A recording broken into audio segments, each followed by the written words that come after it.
दोस्तों, यदि आपसे पूछा जाए कि मानव के लिए सबसे महत्वहीन जीव कौन सा है, तो आपका क्या जवाब होगा? मेरे अनुसार तो सरीसृप जगत में शामिल किए जाने वाले जीवों का हमारे जीवन में आर्थिक और सामाजिक रूप से कोई महत्व नहीं है। सरीसृप, जिसे अंग्रेजी में रेप्टाइल कहा जाता है, ऐसे जीवों का वर्ग है जो जीव पृथ्वी पर रेंगते हुए चलते हैं।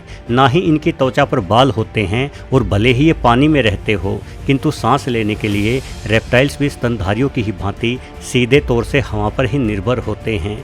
सरीसृप वर्ग में मुख्यतः सांप, छिपकली, कछुए और मगरमच्छ जैसे जीव शामिल हैं।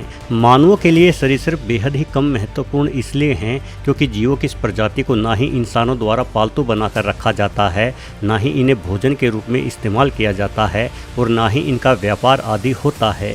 हालांकि कुछ एक अपवादों में ऐसा जरूर होता है। कुछ सनकी अंग्रेज लोग मगरमच्छों को भी पालतू बनाकर रखते हैं। वहीं भारत सहित दुनिया भर में कुछ जनजाति सांपों को भी खा जाती है।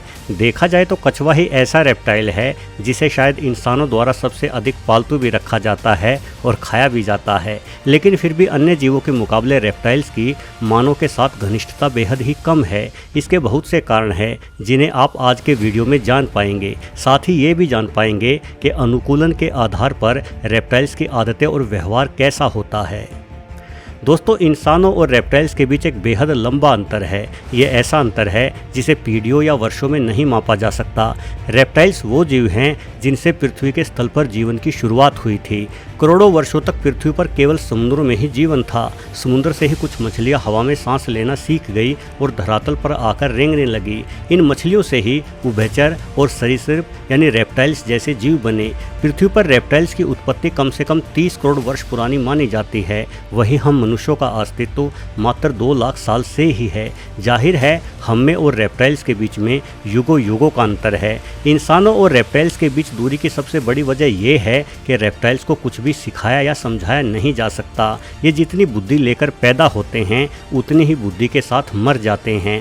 उदाहरण के लिए, यदि आप एक सांप को पालतू बना लें और उसे बेहद प्यार से रखें, खाने के लिए उसे रोजाना गोल मटोल चूहे दें, तो भी वो सांप कभी भी आप में और किसी अन्य इंसान में अंतर नहीं कर पाएगा। मौका मिलते ही वो सांप आपको काटने को दौड़ेगा। हालांकि रेप्टाइल्स जगत से जुड़े कुछ जानकार ये भी दावा करते हैं कि कुछ रेप्टाइल्स अपने आसपास रहने वाले इंसानों की पहचान कर लेते हैं, किंतु इन दावों को साबित नहीं किया जा सका है। रेप्टाइल्स में भावनाएं भी बेहद सीमित होती हैं। किसी छिपकली को देखकर आप नहीं जान सकते कि वो खुश है या डरी हुई है। ना ही स्तनधारी जानवरों की तरह एक दूसरे के साथ खेलना या मस्ती करना पसंद करते हैं। वस्तुतः रेप्टाइल्स का जीवन किसी मशीन की ही तरह होता है, मानो कुदरत ने इनमें खास तरह की प्रोग्रामिंग की हो। खतरा दिखाई दे तो भागो, भोजन मिले तो खाओ और बाकी समय आराम से पड़े सुस्ताते रहो। इनके इस नीरस जीवन के कारण मनुष्य इन्हें पालतू नहीं रखते। दूसरा, रेप्टाइल्स बेहद खतरनाक भी होते हैं। इनमें से कईयों में जहर होता है और कईयों के काटने एवं हमला करने की ताकत गजब की होती है। दोस्तों, भले ही रेप्टाइल्स बुद्धिमान ना हो, किंतु हम जानते हैं कि ये बेहद ही प्राचीन जीव हैं। इतने अधिक प्राचीन होने के कारण इनकी प्रजातियां अनेकों हिस्सों में बंट गई है। रेंगकर चलने वाले इन जीवों का वर्गीकरण बेहद ही हैरान कर देने वाला है। तो चलिए रेप्टाइल्स के वर्गीकरण के बारे में जानते हैं।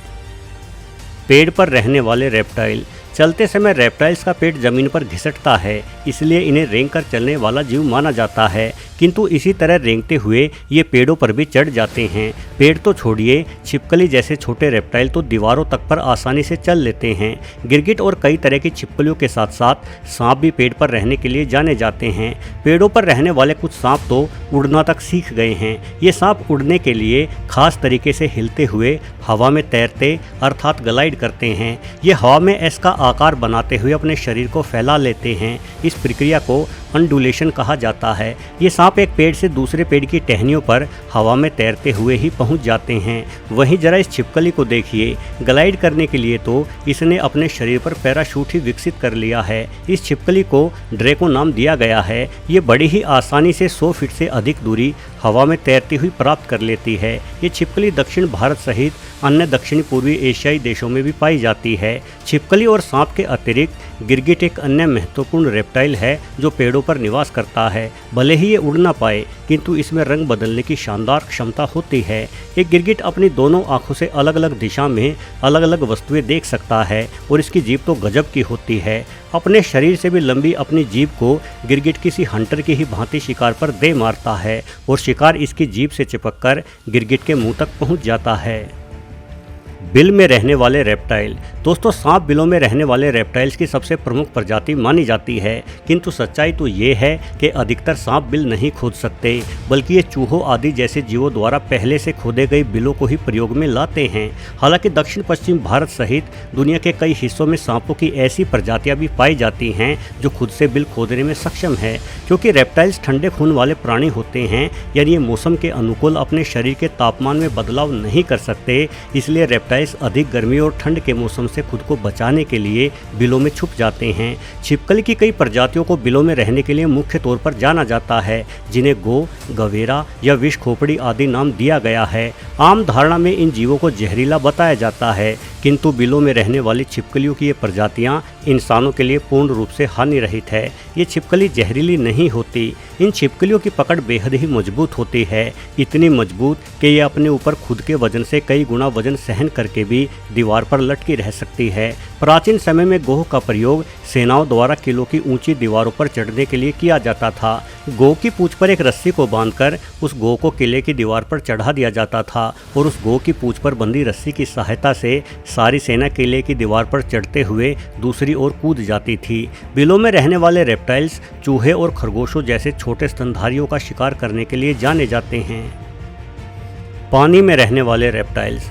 पेड़ों और बिलों के साथ साथ रेप्टाइल्स पानी के भी प्रमुख जीव हैं। इन रेप्टाइल्स के गले, नथुनों और कानों में विशेष वाल्व होते हैं जो पानी में गोता लगाते वक्त बंद हो जाते हैं। वहीं आंखों की रक्षा के लिए इनके पास एक पतली झिल्ली होती है। इस झिल्ली के बंद होने के बावजूद भी ये पानी में देख सकने में सक्षम रहते हैं और इनकी ऊपरी त्वचा बेहद ही कठोर एवं मजबूत होती है। रेप्टाइल्स के इस वर्ग में कछुआ, मगरमच्छ, घड़ियाल और एलिगेटर सबसे प्रमुख जीव हैं। पानी में रहने वाले ये रेप्टाइल्स सबसे बड़े और खूंखार रेप्टाइल्स भी होते हैं जो इंसानों सहित धरती पर मौजूद किसी भी जीव का शिकार कर सकते हैं। ये रेप्टाइल्स अपने शिकार का पीछा नहीं करते, बल्कि इस बात का इंतजार करते हैं कि कब शिकार पानी पीने पानी के करीब आए। पानी के करीब गए जानवर को ये रेप्टाइल अचानक से झपट्टा मारते हुए पकड़ लेते हैं, फिर चाहे वो जानवर हाथी जितना ही विशाल क्यों न हो। इन रेप्टाइल्स के काटने की ताकत संसार के सभी जीवों से अधिक होती है, जो किसी हाथी का सूंड उखाड़ डालने के लिए भी काफ़ी है। मगरमच्छ जैसे जीव अपने शिकार को इतने बड़े बड़े टुकड़ों में निगल जाते हैं कि उन टुकड़ों को हजम नहीं किया जा सकता। इसलिए ये मगरमच्छ अपने पेट में मौजूद मांस के बड़े टुकड़ों को छोटे टुकड़ों में तोड़ने के लिए पत्थर तक निगल जाते हैं। इनके शरीर द्वारा की गई गति के कारण पेट में गए पत्थर हिलते डुलते हुए मांस के बड़े टुकड़ों को छोटे टुकड़ों में बांट देते हैं। पानी में रहने वाले रेप्टाइल्स को संसार के सभी जीवों में सबसे अधिक लंबा जीवन जीने के लिए भी जाना जाता है। मगरमच्छ जहां 80 से 100 वर्षों तक का जीवन जी लेते हैं, वहीं कछुओं का जीवन काल 250 से 500 वर्ष तक माना जाता है। दोस्तों, रेप्टाइल्स न सिर्फ धरती के सबसे प्राचीन जीवों में से एक हैं, बल्कि अपनी अद्भुत क्षमताओं के कारण ये पृथ्वी पर सबसे लंबे समय तक भी बने रहेंगे। जिस उल्का के पृथ्वी से टकराने के कारण डायनासोर नष्ट हो गए थे, उस उल्का के प्रहार को भी रेप्टाइल्स झेल गए थे। भविष्य में आई किसी अन्य आपदा के कारण एक दिन पृथ्वी से इंसान नष्ट हो जाएंगे, किंतु ये अद्भुत रेप्टाइल्स यूं ही अपना अस्तित्व बरकरार रखेंगे। वीडियो देखने के लिए आपका बहुत बहुत धन्यवाद।